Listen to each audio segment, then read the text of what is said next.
വത്തിക്കാനിലേക്ക് കടന്നു വരികയാണ്. Swiss guard അതിൻ്റെ പൂർണ്ണ ഒഫീഷ്യലായിട്ടുള്ള അകമ്പടിയോടുകൂടി നമുക്കറിയാം മാർപ്പാപ്പയുടെ എല്ലാ സംരക്ഷണവും ഏറ്റെടുക്കുന്നത് വത്തിക്കാനിലെ സ്വിസ് ഗാർഡാണ്. അഭിമാനത്തിന്റെ നിമിഷമാണ് ഈ സ്വിസ് ഗാർഡുകളെ അഭിമാനത്തിന്റെയും അനുഗ്രഹത്തിന്റെയും ഒരു നമ്മൾ കാത്തിരുന്നത് പുതിയ മാർപ്പാപ്പയാണ്.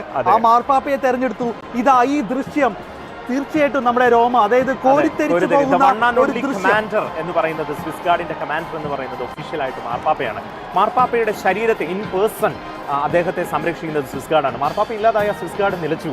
പക്ഷെ ഇപ്പോഴാണ് അവർക്കൊരു ജീവൻ വന്നിരിക്കുന്നത്. എന്ത് മനോഹരമായിട്ടാണ് സ്വിസ് ഗാർഡിന്റെ പരേഡ് ഇപ്പോൾ വത്തിക്കാന്റെ സെന്ററിലേക്ക് ചത്വരത്തിലേക്ക് വത്തിക്കാൻ സാന്താ മാർത്തയുടെ സൈഡിൽ നിന്നാണ് അത് കടന്നു വന്ന് സെന്ററിലേക്ക് തെറിപ്പിക്കുന്ന ദൃശ്യം എന്ന് തന്നെ പറയാം. അവരുടെ സുപ്രീം കമാൻഡർ ആയിരിക്കാം പുതിയ മാർപ്പാപ്പ. ഇതാ ഞങ്ങൾക്ക് സുപ്രീം കമാൻഡർ ലഭിച്ചിരിക്കുന്നു എന്ന ഒരു അഭിമാനത്തോടെ ആവേശത്തോടെ അവർ ഇതാ വത്തിക്കാൻ ചത്വരത്തിലെ സെന്റ് പീറ്റേഴ്സ് സ്ക്വയറിലേക്ക് നടക്കുന്ന കാഴ്ച. ഈ ദൃശ്യം ഇത് നമ്മളെ എല്ലാവരെയും അഭിമാനത്തോടെയാണ് കാണുന്നത്. ഇതാ ബാൻഡ് മേളത്തോടെയാണ് അവർ അവിടേക്ക് കയറുന്നത്. ഒഫീഷ്യൽ ബാൻഡ് മേളങ്ങളെല്ലാം വന്നിട്ടുണ്ട്. വത്തിക്കാന്റെ പതാക ഏന്തി സ്വിസ് ഗാർഡ് ഇനി ജീവൻ വെച്ചിരിക്കുന്നു. ഭരണാധികാരിയെ ലഭിച്ചിരിക്കുന്നു. കത്തോലിക്ക സഭയ്ക്ക് ഒരു ആത്മീയ നേതാവിനെ ലഭിച്ചിരിക്കുന്നു. വത്തിക്കാൻ എന്ന രാജ്യത്തിന് ഒരു ഭരണാധികാരിയെ ലഭിച്ചിരിക്കുന്നു. റോം എന്ന് പറയുന്ന രൂപതയ്ക്ക് പുതിയ മെത്രാനെ ലഭിച്ചിരിക്കുന്നു.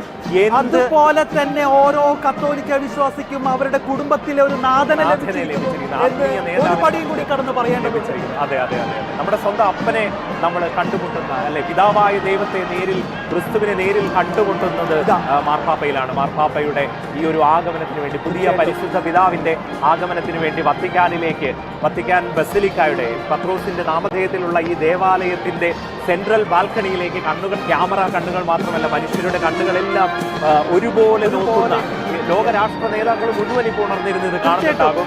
ആരാണ്? കാരണം അവിടെ കൂടിയിരിക്കുന്ന സൂചനകളുമില്ല. അതെ, അവിടെ കൂടിയിരിക്കുന്ന വിശ്വാസികളുണ്ടല്ലോ, ആ വിശ്വാസികളുടെ ഫിസിക്കൽ പ്രസന്റിനേക്കാൾ ഇരട്ടിയിലധികം ഹൃദയങ്ങൾ ഇപ്പോൾ അവിടെ കോടിക്കണക്കിന് ഹൃദയങ്ങൾ ഈ ബസിലിക്കയിലുണ്ട്.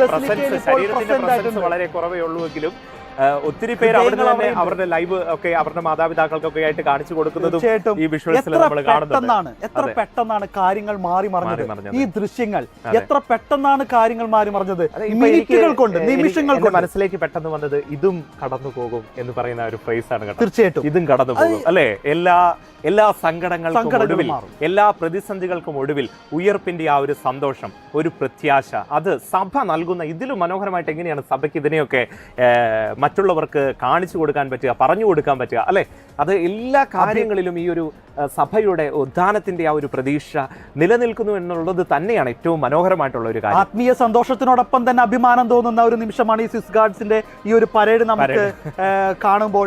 അവരുടെ ആ ഒരു ചിട്ട, എനിക്ക് തോന്നുന്ന മറ്റൊരു കാര്യം, ആദ്യമായിട്ടായിരിക്കും ഇത്ര ലൈവായിട്ട് ലോകം മുഴുവൻ ഒരുമിച്ച് ഈ സ്വിസ് ഗാർഡിന്റെ പരേഡും ബാക്കിയുള്ള എല്ലാ കാര്യങ്ങളും ഇങ്ങനെ ലോകം മുഴുവൻ. ഞാനിപ്പോൾ ഇൻസ്റ്റഗ്രാമിലൊക്കെ നോക്കുമ്പോൾ ലൈവായിട്ട് ഇത് വീക്ഷിക്കുന്ന മില്യൺസ് ഓഫ് പീപ്പിളിനെ കാണാനായിട്ട് ഇടയായി. വത്തിക്കാൻ ന്യൂസിൽ ഒക്കെ ഒത്തിരി പേര് ഇത് ലൈവായിട്ട് കണ്ടുകൊണ്ടിരിക്കുന്നു. കൈയടിച്ചു പോകും, നമ്മൾ കൈയടിച്ചു പോകും. ഈ നിമിഷം ടിവിയുടെ മുമ്പിൽ ഇരിക്കുന്ന